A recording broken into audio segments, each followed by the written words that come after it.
Hi welcome to ఈటీ. ఇండస్ట్రీలో గుర్తింపు రావాలంటే చాలా ఏళ్లు పడుతుంది. పదుల సంఖ్యలో సినిమాలు చేస్తేనే ఆడియన్స్ గుర్తిస్తారు.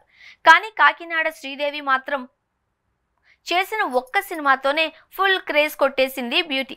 కాకినాడ శ్రీదేవి అంటే ఎవరు గుర్తుపట్టరేమో కానీ కోర్ట్ మూవీ జాబిలి అంటే మాత్రం టక్కున గుర్తుపట్టేస్తారు.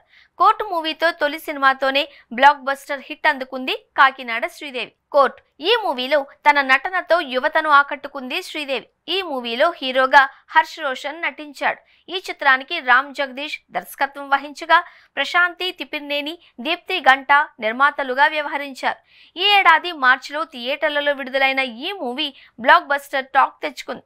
యువ నటీనటులతో పాటు ప్రముఖ నటులు ప్రియదర్శి, సాయి కుమార్ కీలక పాత్రల్లో నటించారు. అయితే తాజాగా కాకినాడ శ్రీదేవి ఇచ్చిన ఓ ఇంటర్వ్యూలో టాలీవుడ్ లో చాలా ఆఫర్స్ వస్తున్నట్లు పేర్కొన్నారు.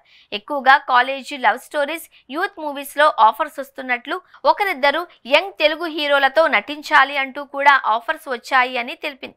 కానీ తనకు అప్పుడే అలాంటి సినిమాల్లో నటించాలని లేదు అని, యాక్టింగ్ పై పూర్తి స్థాయిలో పట్టు సాధించాక చాలా రకాల పాత్రల్లో నటించాలి అని ఉంది అని తెలిపారు.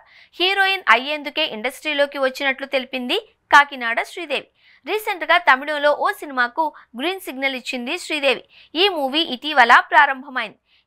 కేజీఆర్ హీరోగా కొత్త సినిమా షూటింగ్ త్వరలోనే ప్రారంభం కానుంది.